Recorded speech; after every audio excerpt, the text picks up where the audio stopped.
Hey guys, and welcome back to my channel. So today I'll be making some amazing double chocolate cookies.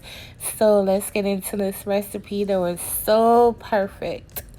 So these are my ingredients. I have flour here. These are the two types of chocolate that I'll be using. You can use the chocolate chips or chocolate chunks you prefer. However, all ingredient measurements will be in my description box.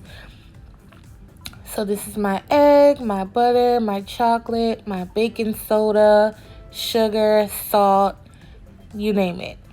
So in my bowl right here, I'm going to add all my sugars and my salt and mix that together to combine.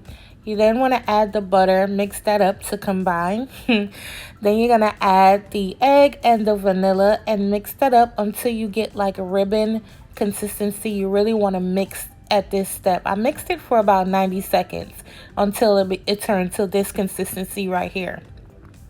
Next, you're going to add your flour and baking soda just like this.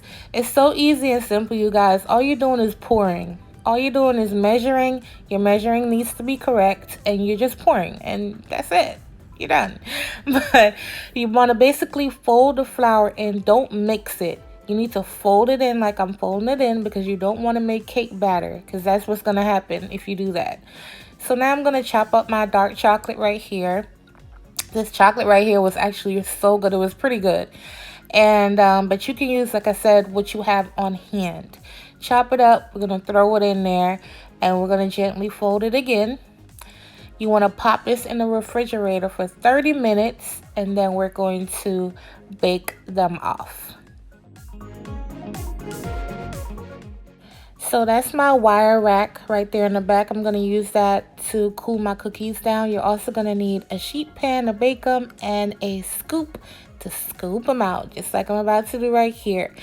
The consistency, I already know the cookies are going to be good because of the consistency of the cookie batter. When I look at it, like, look how it's standing up. That's going to let you know that your batter is pretty good.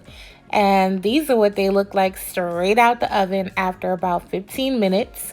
I baked them between 13 and 15 minutes.